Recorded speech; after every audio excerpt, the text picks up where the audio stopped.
Alrighty guys, Isaac here, bringing us another Dragon Ball Legends ToP guide video. This is going to be covering Season 43. For last season, we ended up with a final ranking of 567, which is actually pretty good. I think that's normally better than what we usually do. We did do something different. We had made some new discoveries, we experimented a little bit, and we found out that going for a hill, getting through the entire board without dying a single time is now going to be much more valuable than actually going through and like dying and completing the board overall, right? So that's what we're going to do here. We've always been playing it a bit safe, but we're going to continue to enforce that even more so by utilizing those green tiles. But before we go any further into the video itself, there will always be timestamps in the description below. That way you guys can go ahead and get to where you need to go. Alright, so let's go ahead and start off with their path. So you're going to see a little bit something different right here. You are going to see a little bit of green right here, right? Because like I said before earlier in the video, we are going to be taking into consideration the green tiles. So ideally, we will be taking the red path on both halves of the board right here, right? If there's no hiccups or everything goes perfectly according to plan. But say we do run into some trouble here. Say we end up getting really low HP in the first half of the board. We do have a green tile that we could possibly go to for some hills, right? And that would go ahead and save face. That way we can continue to just go ahead and continue persevere. So what happens when you do take on when you go land on the green tile, your win streak, it doesn't get reset, but it doesn't increase either. So say you land on a green tile, there's 25 battles in a ToP season. That 25th win streak bonus is absolutely massive. By landing on a green tile, you're not going to be getting that 25th win streak bonus because you're only going to be participating into 24 fights, right? So you're only going to get that win streak bonus up to 24. Regardless, we did that last season. We used one of those green tiles. We only did 24 fights and we still ended off with 130 million points, landing us in the top 1,000, 100% securing that juicy 1,000 CC. So that's why you do see a little bit of variation right here, especially in the second half, right? I have a completely different pathing after the 20th battle where we could possibly go to the left depending on if we need the hills that badly or not. But I think this is nice to give variation. That way, if you guys do need health in the first half of the board, if you guys need health in the second half of the board, there is two potential healing tiles. Ideally, you don't want to use both of them. You want to just use one of them, but I think this will be fine. Also, this path is subject to change. Sometimes when I'm actually going through the walkthrough, things end up changing, circumstances change, so this is just a loosely laid out path. Alright, so now let's go ahead and get into the tips and tricks section of the video. So Yellow Kid Go on stage. This is a stage we frequently talk about. He is always going to be your #1 priority. He will get a super attack per dead ally. You don't want to deal with that whatsoever. If you can, try to take him out and the Beerus out in the very first turn, as Beerus will hit you with a stun at the start of turn 2. So now we also have this GT stage. It looks a bit scary, especially since both Ice Shenron and Nova Shenron have abilities to mitigate damage, right? They have the bubble shield, or well, Nova has the bubble shield, and then Ice can just straight up mitigate a strike card. But in terms of dealing with the stage, maybe try to get Yellow Sin Shenron before he activates his green card on turn 2, which does like debuff and stuff like that, right?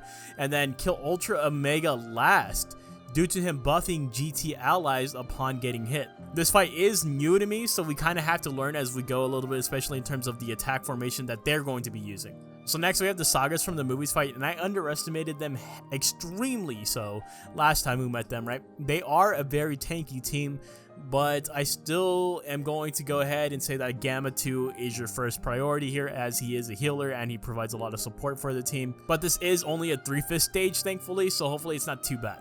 So next we have the Cyberman fight, where I do believe Nappa should be killed first, since he does provide board-wide debuffs onto your own squad, and then maybe look for killing the blue Cyberman after that, right? Or at least have him high up on your priority list, because on the 4th turn, he will get a guaranteed super attack. You do have a little bit of leeway between that 1st turn and that 4th turn, right? So just go ahead and plan that accordingly. We also have this mono red stage once again with androids and Super 13. I like to go for the droids first, but do be very cautious of Super 13, as he will get his super attack guaranteed on turn 3. So next we have this rival universe stage. There's a lot of greens and yellows. I would say to get Champa first, as he will stun you on turn 2. He does that little scream and everything, right? And then Kale, as she does provide heals / support, right? And then personally, I would go after Hit last, since he does have his green card available to him within ToP, where he'll just go ahead and dodge either a blast card or a strike card. So next we do have Heraclan. So kill the Bojacks first. Specifically, kill the red Bojack first and then the purple Bojack, as they will both get their supers on turn 2, although red Bojack has a higher key restore speed than the purple Bojack, so you already kind of know their attack order. Bujin will stun you on turn 2, but the Bojack still take priority. So next we have sagas from the movies with Green Gogeta, right? He is going to be your first priority since he will stun and get his super attack on turn 3. And personally, I like going for the red Janemba last here, as he will stun you upon being hit with a blast attack, in which he will mitigate. There was no other fight that really stood out to me here. If you guys feel like I missed a fight that needed to be covered, let me know in the comment section down below. But for the most part, I did avoid most of the ultra fights and stuff like that, as well as the heavy legends limited fights. Alright, so the first team that I will be talking about here is the Saiba Squad. And so as per usual, the first team that I talk about is usually the team that I will be running. I will be running this setup that you see right here on the right hand side of the screen. You do see the number 2 player also running a very similar setup right here, with just one minor difference, right? So on the right hand side of the screen, you do see the green grade ape Vegeta right here. Right, he is pretty good for this team, especially since all of these Cybermen squad members, even though they buff Tag Minion, they also buff the episode Saiyan Saga Z, which that green Vegeta is part of. Even though these guys don't necessarily have that saga, right? They're not that episode of the Saiyan Saga. They're just game originals, except for the green Cyberman. The green Cyberman does belong to that tag or to that episode.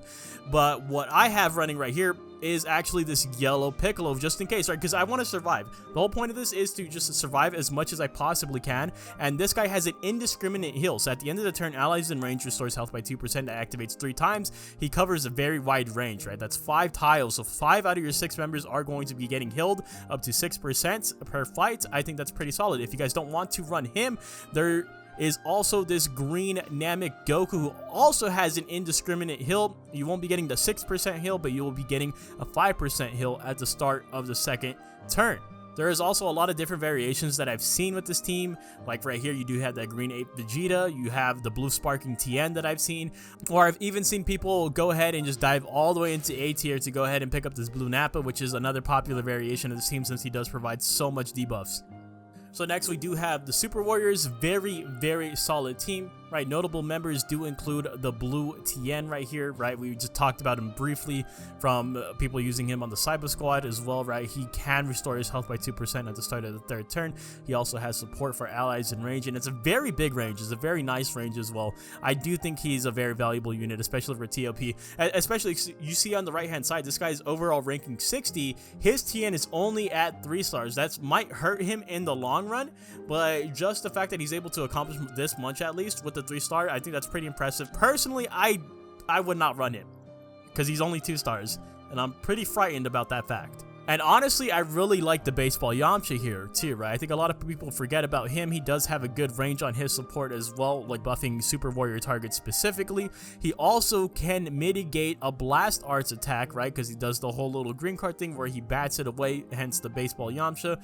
While also, after he activates that special action, he increases his own critical rate and inflicts attribute downgrades. The one major difference between my setup and this guy's setup is the Krillins, right? I have the Zenkai Krillin. The reason why I prefer the Zenkai Krillin is not just because he has also the Zenkai stats, right? He has the Zenkai stats, but at the start of the first turn, he actually uses his Solar Flare, which inflicts can attack for 1 turn. That alone is extremely valuable. Plus, he has this stuff as well, just 40% to blast damage inflicted right here, right?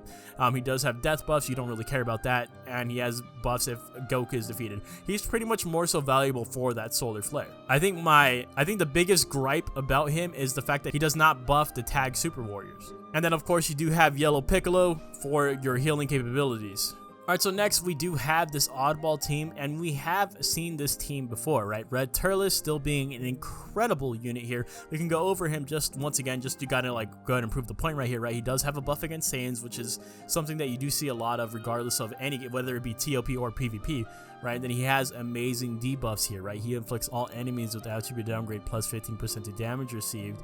And then he also heals himself. At the start of the third turn, he activates a special action, restores health by 10%. That is a lot. You also have this Deborah on this team, who does have an interesting ability as well, the Devil's Gambit. At the end of the turn, he gives 10% to damage inflicted for 2 turns, and on attack, he gives 10% to damage inflicted for 2 turns for all allies. Literally all allies. It's unrestricted. It's your entire board. And then once again, you do have heals on this team as well in the form of the Super Saiyan Namek Goku, the EX one, who does have the indiscriminate heal here as well. This team kind of just works together, although it does feel like it relies on the high Z abilities, which would mean you want as much stars as possible. So finally, we have Rival Universe, and I'm only listing 4 teams here. Let me know if I should have added another one. What other team you guys think should have gotten at least a spot right here in the top 5? Because these are pretty much the only teams that I saw, and even with these 4 teams that I've listed, Saiba Squad seems to be the majority of what everyone is running. But anyways, we do have this team right here. It's still a great team, but proceed with caution if you do end up running this, because I'm afraid that Blue Kale is still 100% necessary for this team to stick. And as of right now, she is an A tier, but I don't think you guys really should be afraid of running some A tier units if it is going to mean that your survivability is going to go up. That's why personally you would see me run her here. On the right hand side, we do have a very similar team without the Blue Kale, sitting at ranking 156, but it is a little bit, you know, without the hills and stuff like that, you kind of like get worried on if you're going to make it to the end of the board, especially even if you're going to be using that healing square.